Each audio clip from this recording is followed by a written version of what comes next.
Dear tea friends from around the world, welcome to a new tea class with me, Stéphane Erler. I'm the founder of the Tea Masters blog. If you have come here through the magic of the internet, maybe you don't know me yet. So I founded the Tea Masters blog in 2004, and I've been sharing my tea knowledge and tea experience acquired here in Taiwan, the treasure island of tea, since 2004. And I've opened even a little online tea boutique, tea-masters.com, where you can do some Christmas purchases now and find gifts for your friends and also for yourself. So let's start with today's subject. We are going to talk about the Charshi Mandala. This is I forgot the book. This is actually a concept that my tea master, T. Parker, has written about in a book, Charshi Mandala. And in this book, he really explained this concept. And of course, this book is in Chinese, and all the pictures are very Chinese. The ambience, the atmosphere, the style is very classic Chinese, because that's his culture and what he likes. And there is a lot of beauty in the Chinese tea history and Chinese tea culture. But in today's lesson, I wanted to really make the point that we can go beyond just the Chinese culture, and that the Charshi Mandala concept actually is universal, and that it can be applied to any culture. And I think that the Christmas season is really one of the best examples where we can fit in the Charshi and our Western Christmas traditions, or even Hanukkah traditions, since it's also Hanukkah season now for our Jewish friends around the world. So let's quickly go over the concept of Chashi. What does it mean? So the first word, cha, obviously means tea. Shi actually is the same word as for a theater play, because it's what we are doing is not just a picture. While when we set up our Chashi, maybe first we think in terms of a picture. We want this look beautiful, like we would want a drawing or a picture to look beautiful, well adjusted, well harmonized. Not too many things on one side or compared to the other. But the Shi actually reminds us that it's going to be a play, like a theater, that it's going to be active. All the movement, all the parts, or many parts, are going to move, to be handled, to be touched, to be the cups, we will take them. So the teapot will go around. So we have to think also about the way that our accessories are going to move around on this stage. So it's much more like a stage than just a picture. And so for this play to be successful, so we have to think of the interactions. So it's not just about making it beautiful, but also, and most importantly actually, is for these interactions to be in harmony and to work well together. Now, this has really already practical implications. For instance, our arms have a limit, so it does not really need. Doesn't really help to make a Chashi that is 3 meters long, because the reach of my arms maybe is only 1.8 meters. So actually, this is really all we need. You should also not put your teacups so far that you cannot reach them. So you always have to bring back the teacups so that they are within arm's length and in a comfortable place for you to reach them. So really think of comfort and that everything should be at arm's length. You don't want to get up while you are making tea. And another concept is really that everything you have on your chashi is everything that you will need to use. You don't want things that are not useful. You don't want clutter. We are only going to use one teapot. Don't put all your teapot collection on it unless it's really a theme where you want to do a teapot theme and show different teapot pots. In most cases, really, the decoration is not going to be accessories. Is more going to be a plant or little things. But okay, this in a minute. Okay. Before I continue too far away in my tea class, let me remind you also that today, since we are also before the Christmas time, I continue my little game where during this class I explain these concepts, and at the end of the class I will ask you a question, and today you can win this beautiful chabu, which I've used already a couple of times. It's turquoise with some dragons flying. So this is not going to be a Christmas chabu, but it's going to be great. It actually harmonizes either with spring, with green in the middle, or you can think of the brown and the dragon as a theme for the fall. So it works both ways, very practical, quite long, and like all my chabu, they have two sides. You also have a black side, which also gives you a lot of freedom to display other objects and other decorations, and black really always goes with everything. That's why the second face of my chabu are always black, and you can use the chabu on both sides.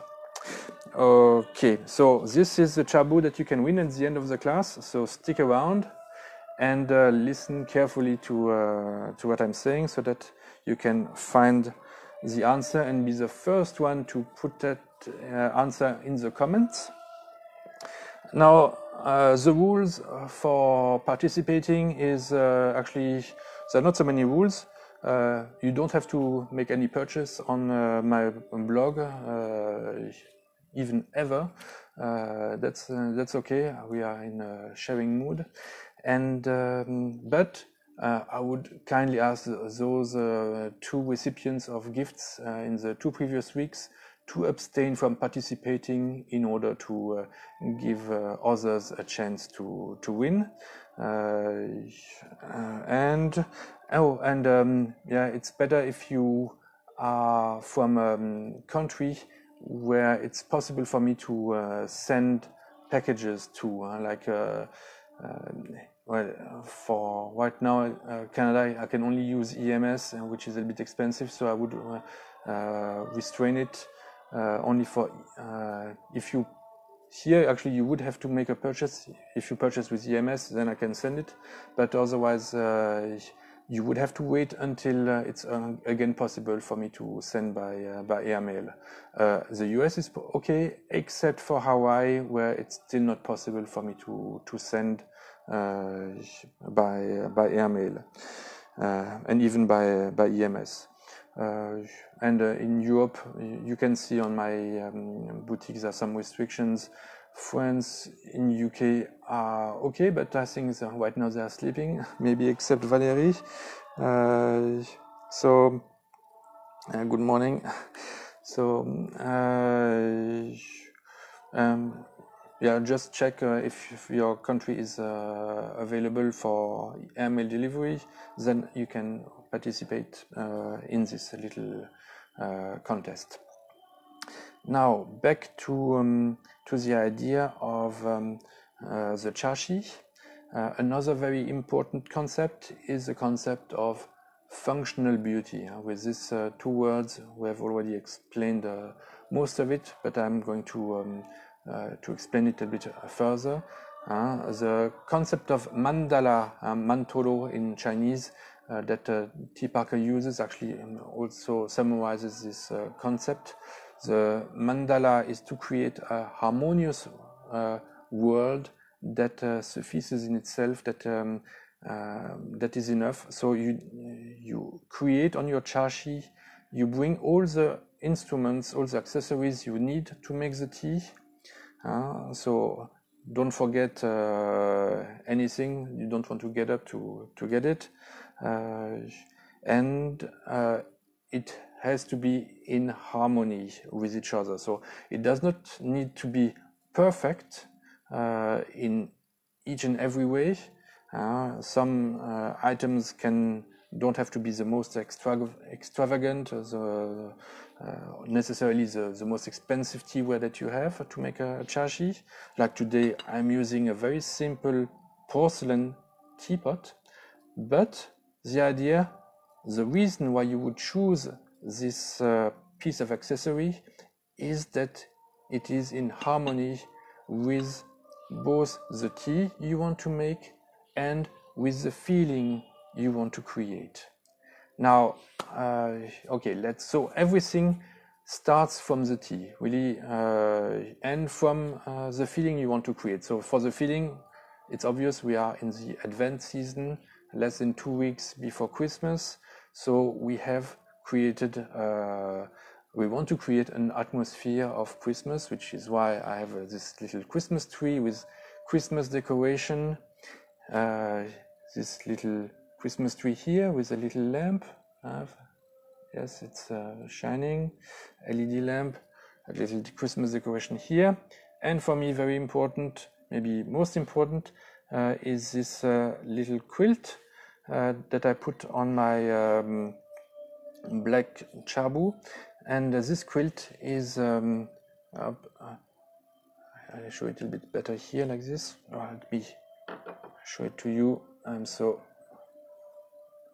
I'm proud of it. You can see in the snow 2 children, or maybe one mother and a girl, because they were red.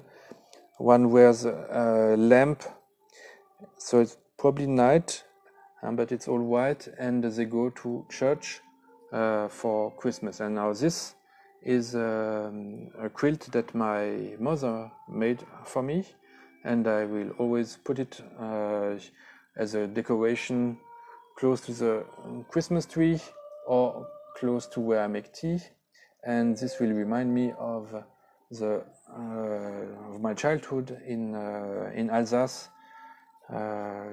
We live close to a church, so it's also a very good way to remember the childhood Christmas season, sometimes with snow, which is not possible in Taiwan. It has snowed here only once in 24 years in Banqiao, and the snow never rested on the ground. It melted away right away, but it really did snow once.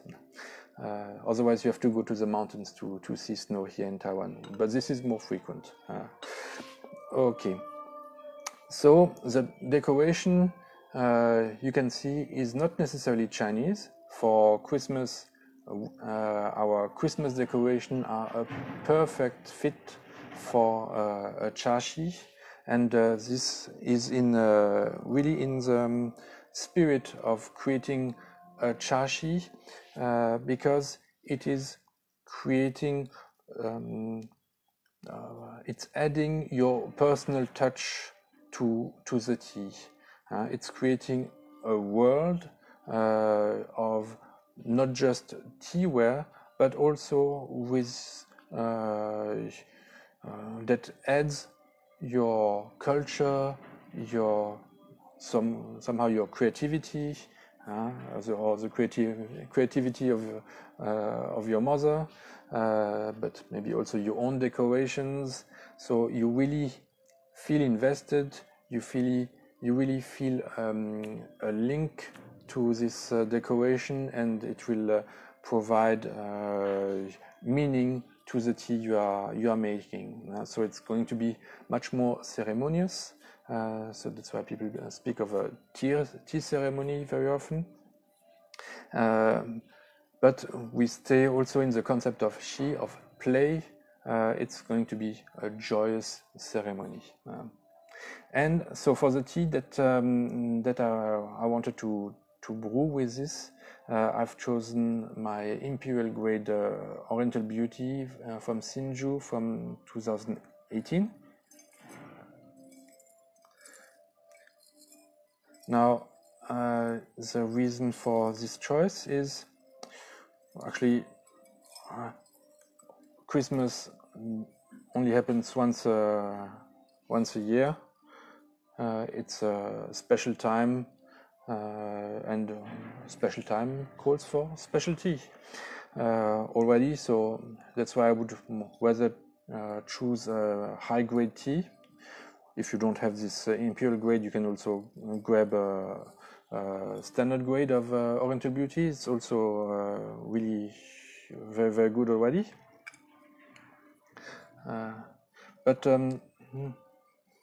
Now another reason for this Oriental Beauty, already the colors are very beautiful, the smell is good, and it's a very good pairing with a lot of Christmas cookies, and the smells, the spices, complex smells of Oriental Beauty, I feel are also in line with these spices you find in these Christmas cookies.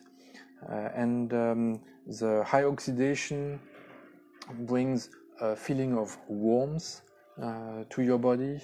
When you drink a more high oxidized tea or fully oxidized red tea, naturally you will feel more warm, and of course Christmas is a cold season, so it's also a good fit from this point of view. Yeah, that's about it. Let's start with preheating the teapot. Now it's porcelain, I don't need to warm it on the outside, I can warm it directly in the inside. Again, the pre-warming is a way of cooling down or being more careful. Now, yeah, this is also the part of the lesson that I like the most, is when I get to drink and I hear that many of you are doing the same in front of your computers, brewing some tea or sipping some tea that has been brewed before. So, and I know, hello Valérie. Oh, Mick also there, great, and Elizabeth. So lots of fans of my blog and also of Oriental Beauty, I know.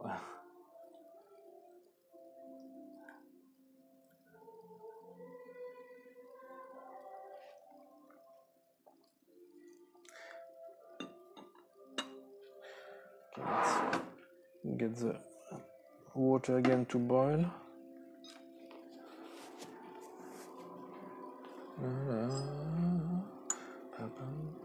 Okay, now again I'm using my hand, so that's why it has to be clean and washed beforehand, and carefully I let the leaves fall in the teapot without any stress. It's giving them a little push. Okay, go, go. What you can do sometimes is carefully raise it. Oh, so good. Okay, now I'm going to. I can hear the water almost boiling. So, yeah, pay attention to today's class. You can win this chabu at the end of this large chabu.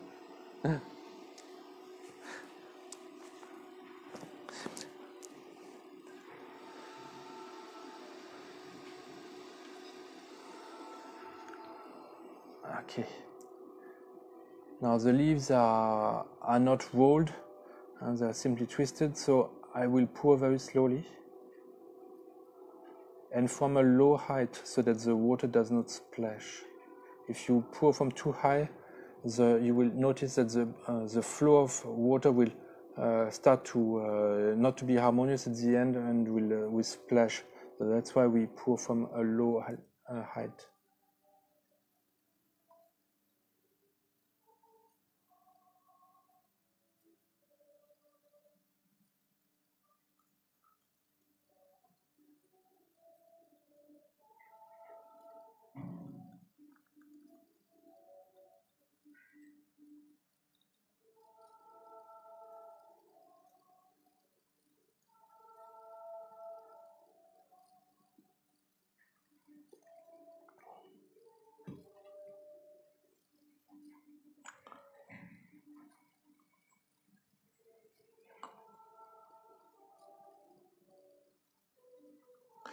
Okay, now this is a more traditional Oriental beauty, so with some roast. That's why I'm not pouring hot water on the teapot.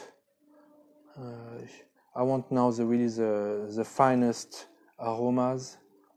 That's why I'm not pushing these leaves yet. I might do this maybe for the third or fourth brew, but not yet.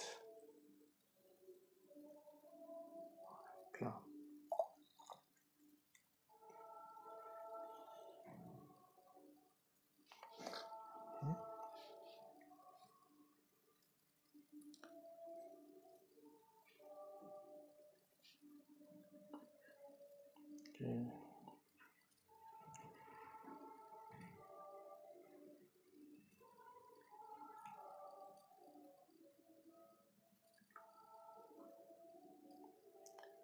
As the first brew, I did not wait too long, so it's going to be very light in color and aroma, but this lightness is usually compensated by very fine and very, very nice, amazing notes. So it's okay to be light,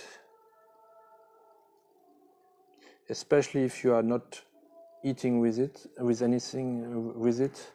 On its own, it can be drunk also very lightly. Okay, you can see.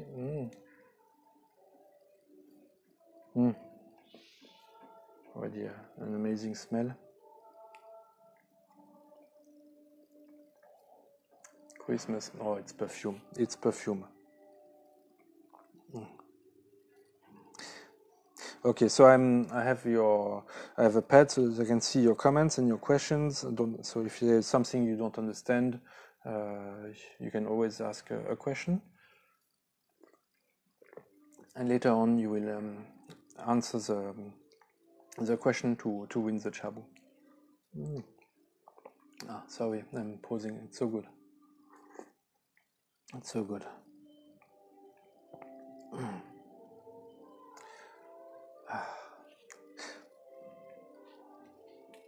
Okay, let's go back to the concept of harmony and functional beauty.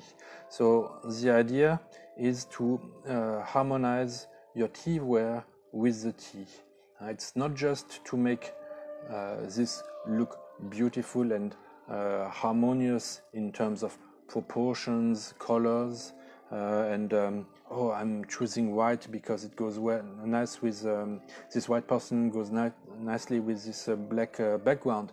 This is not the first way to think. The first way is to think what teaware, what teapot will go well with the teapot, with the tea that I'm brewing. So here, this high grade Oriental Beauty does not need to be how you say brewed in the shower to make it more smooth or to embellish the taste. It's already perfect. Really, it's like this. It's already perfect. And so it does not need any improvement. You can use porcelain, because with the porcelain you are going to get all the smells in the cup and not in the teapot. Sometimes some teas that are maybe over exuberant, like a raw young sheng, they are so they have so much to give that it's okay to leave some in the teapot and have the teapot make it a little bit more smoother. But with this tea, it's so good, it's so perfect that porcelain actually is a very good choice, because it's going to be a mirror to the tea and not going to make it more beautiful. But when it makes something more beautiful, it also distorts and reduces the smells usually. Now here, the smells are really not reduced. Then the second thing is an ivory color, especially for the cups, because the high oxidized oolongs, they will have a darker yellow orange color. So this is much nicer to be looked at in ivory white porcelain than maybe in a celadon porcelain. And the ancestor of ivory white is, of course, De Roi, the De Roi kiln, also known as Blanc de Chine, very famous during the Ming Dynasty. He has a very nice rhino horn shaped De Roi porcelain cup with some flowers decorated. And the smell is better concentrated because the shape is more concentrated, more tall than open. Here with these singing cups, the shape is more open, so it cools down faster. So actually it's easier to drink quickly, but the smells don't concentrate as well as in this kind of shape. So this is also something you can consider. Maybe you can consider to use whether the flower cups just for then for the color, for the beauty of the color, it's not as dramatic as with these cups.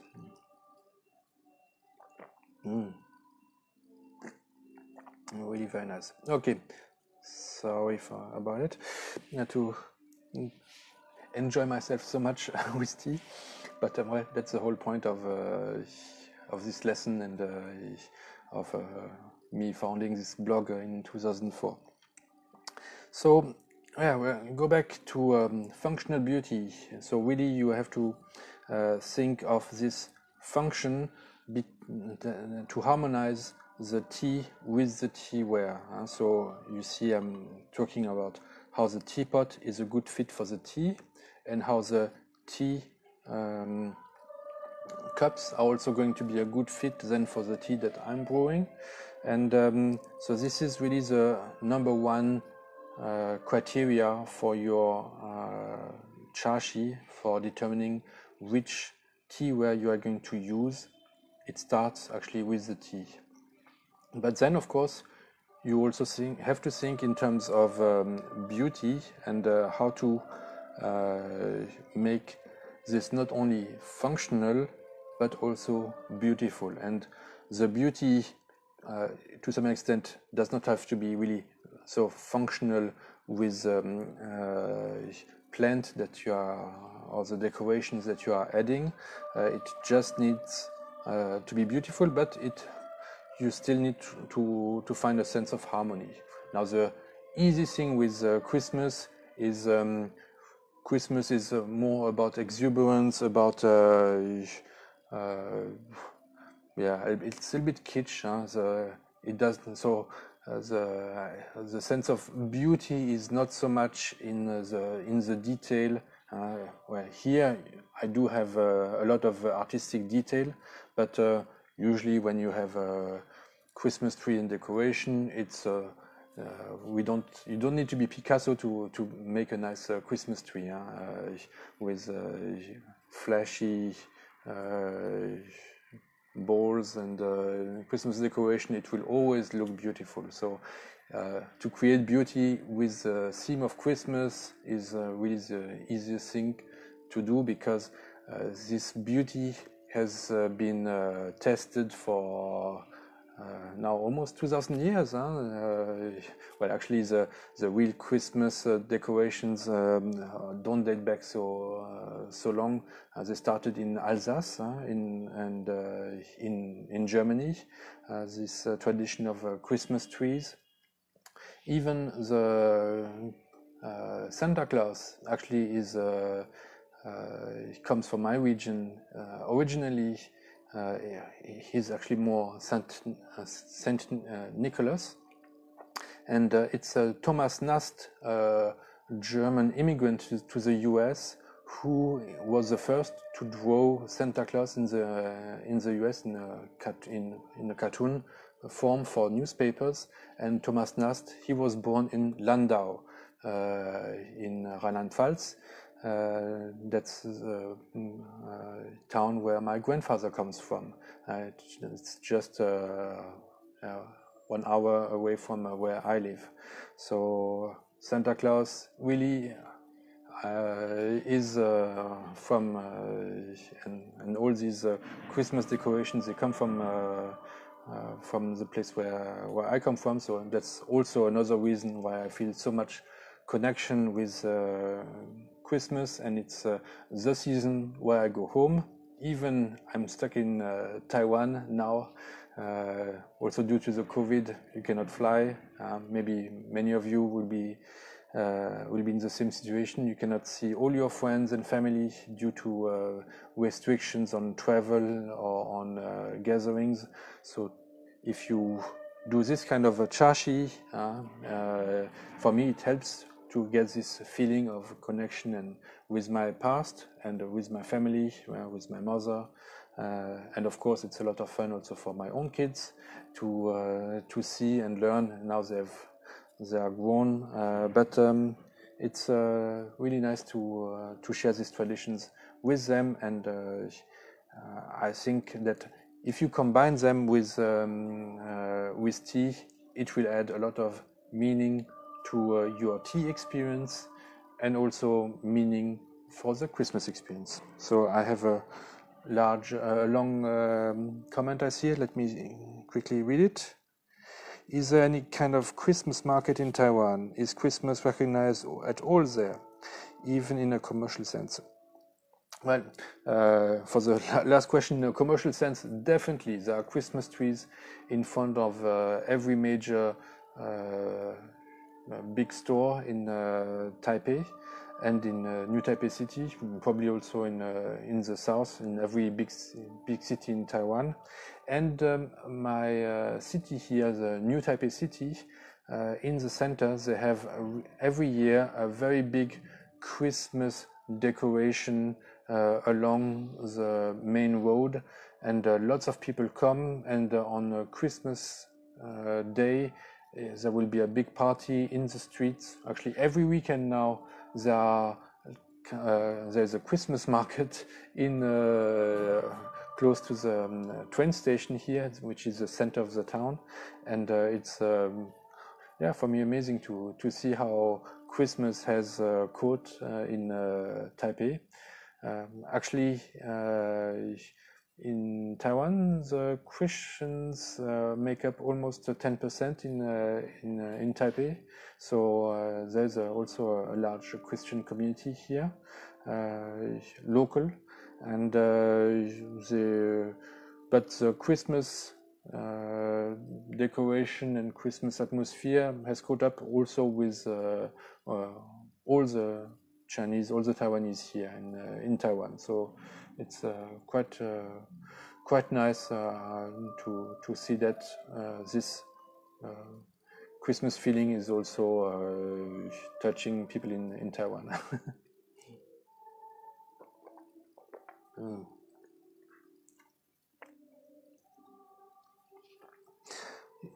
Okay.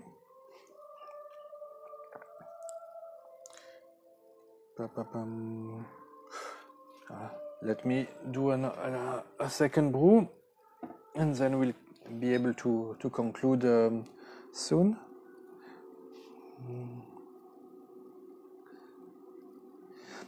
Yeah, of course, Heidi writes about the Strasbourg.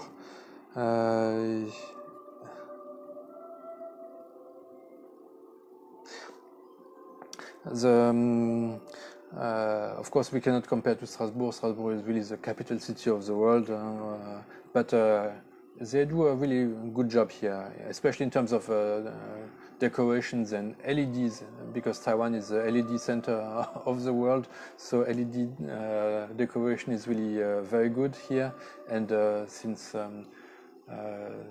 it's night already at 6, so it's quickly you can see these decorations. The second question you ask is, these singing cups lose heat quickly? More quickly than others, of course, but then of course it also depends how warm it is in your house. If it's a cold environment, it will lose heat faster. The fact that they are thin will make it so that they will lose heat faster, and also the fact that they are so wide and rather shallow, also they lose heat faster. Now, this can be plus or minus, because we are brewing with boiling water, so if the teacup would not lose heat, you would have to wait for too long until you can drink from them. So here, this allows the tea to get to cool down a bit faster, so that you can drink from it. So it's not so suitable if you want to. Also, they might look large, but actually the volume is small because they are quite shallow. So it's really more a Gong Fu Cha Club cup than a large mug. If you want to drink a large volume, it's not a good fit. But in this kind of setting where you want to drink at a normal pace, actually it's okay. Yeah. I see another question. Do you think Obi brews better in a somewhat larger pot, such as this one, rather than a tiny one? Now this is my medium porcelain teapot.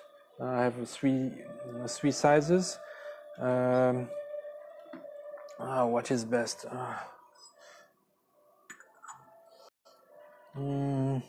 Good question. 1 second.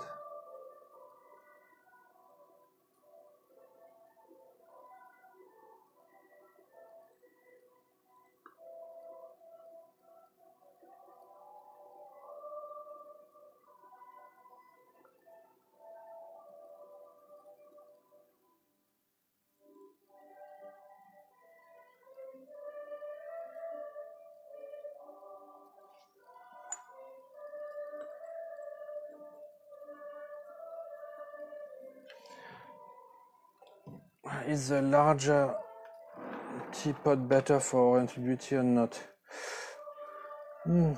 It's I think it's more a question of personal preference, because in a smaller teapot you are going usually to brew with a higher concentration. A smaller teapot really allows you to have a higher leaf to water ratio, so then the brew you get is more concentrated. In a larger teapot, you are going to you're not going to use the same ratio of leaves, so it's going to be a bit more diluted. So this is more a question of how strong you like your tea. This tea is so good, it can be brewed light or more diluted, so it's very difficult to say with a definitive answer if it's better in a larger or smaller teapot. Here I really cannot answer so categorically. Trying to see the difference. Now it's a bit hot, so now it's an advantage to start with these cups and still a bit hot. The color has darkened, even though the brewing time was roughly the same,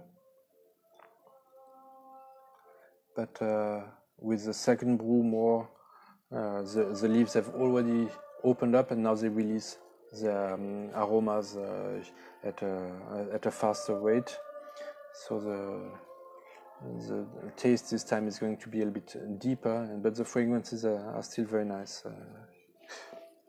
Okay, are you using a rest for your teapot lid? Yes, I'm using this little Tsinghua mini plate here to rest my lid. You can see that here.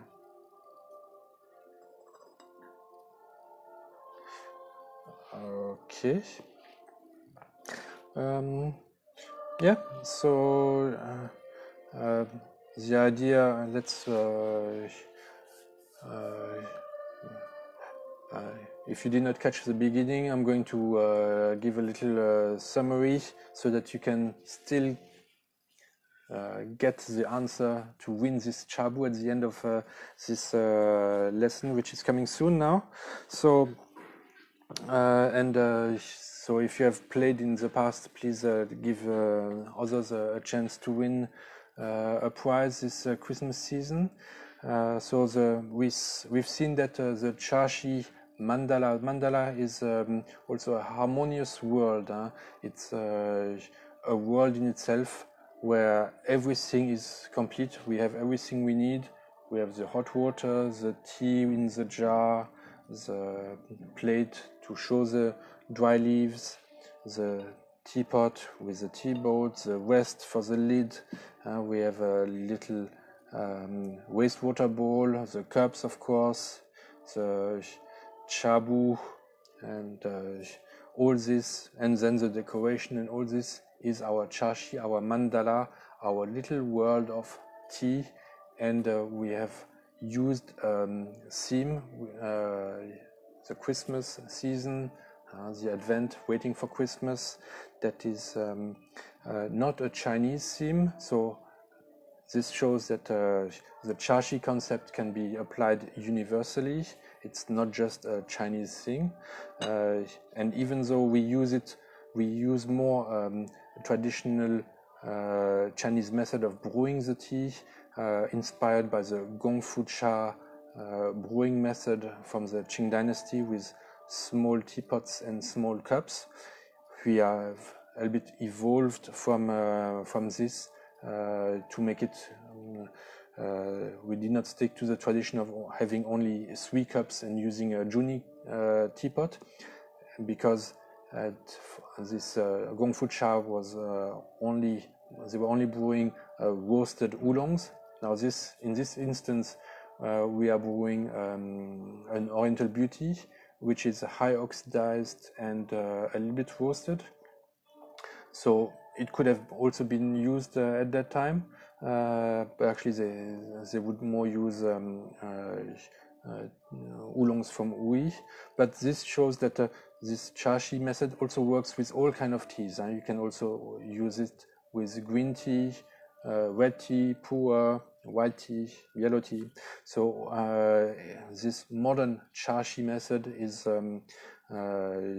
inspired by the Gongfu cha of the Qing dynasty, but it applies to all kinds of teas, and it's not restricted in terms of aesthetics to Chinese. It can also use Western ideas like a Christmas decoration, and this is what I've demonstrated today. But the idea of this Chashi is that it's not just about beauty and a connection to nature with a tree or with a plant, like we always like to have one, but it's also a functional beauty where the teaware is in harmony with the tea we are brewing. This is really the core concept of the Chashi, that we choose each teaware while thinking, will it be the best choice to brew than this tea, because we want to get the most out of the leaves, as we want to get the most out of this time that we spend drinking tea. So making it as meaningful as possible by adding all this meaning. It's not just a time of enjoying tea, but it's also a time where you can reflect about a gift from your mother, where you can be creative by adding your own touch of style, your own creations on this Chashi. And of course, it's also a time when you brew in a very slow and maybe more meditative manner, so that you can fully relax, and it's then a joy for all the senses. You touch the tea, you also listen to some Christmas music like I'm doing now. You of course enjoy the smell of the leaves and the smell of the brew, and the taste. Well, 5 senses, everything is there. And hopla. And now I've lost the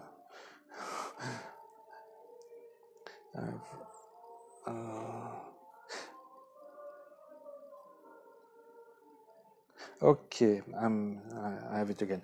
So yeah, it's really a complete experience, and I hope that you are going to feel inspired by it and do your own Christmas Chashi at home and share them with your friends and family, and maybe they'll also find it meaningful to drink tea in this type of setting. Now let's come to this little gift of Chabu, where you can participate in this little contest. So the way to do it, you have the first person who will write the correct answer will win this Chabu in the comment section. I will look. It will usually take a few seconds because there is a few seconds delay in the broadcast of this video. But I will see who is the first one to give the correct answer. Now, the question. Are you ready?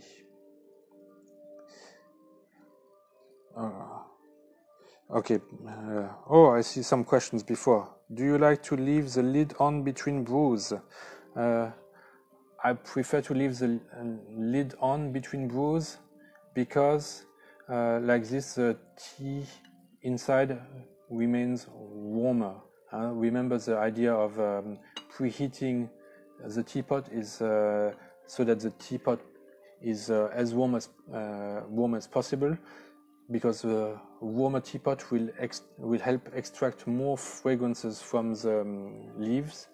Therefore, if you leave the tea lid on, the teapot and the tea leaves inside remain warmer, and therefore the next brew you will get more aromas out of your leaves. Now, this is especially this is always true, but this really makes sense with high-grade leaves.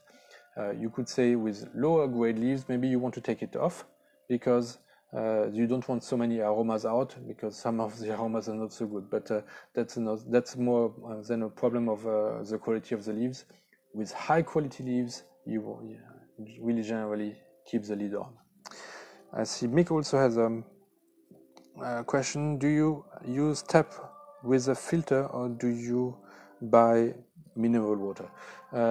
Actually, I used to buy mineral water, but for two reasons: environmental and for carrying so much mineral water, because I drink a lot of tea. I've stopped doing that, so now I am buying a filter. Actually, I have two filters. One I change every year, and one I change once a month. And this allows me to use tap water from my kitchen, and filtered tap water, and it's actually very good. There's no residue, because the water qualities are actually already quite good in Taiwan, but this really also depends on how good the water is in your area. But it usually helps to add at least one or two filters. Okay, now the question to win this chabu. Let me think. What question could I ask? Well, what are the in 2 words summarize the concept that I've explained today? There are 2 words that I've for this Chashi concept. What are the 2 words that summarize the concept today?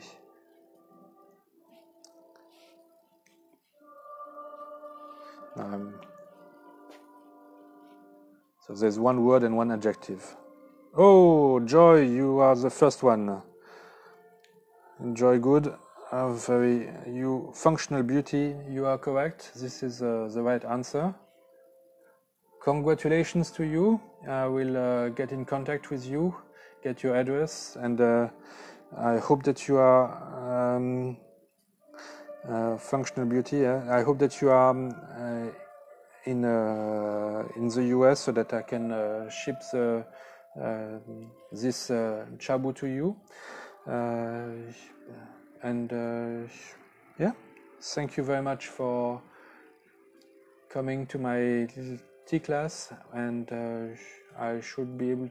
I will see if I can do another one next week, as I might have something else planned. But anyway, we'll see.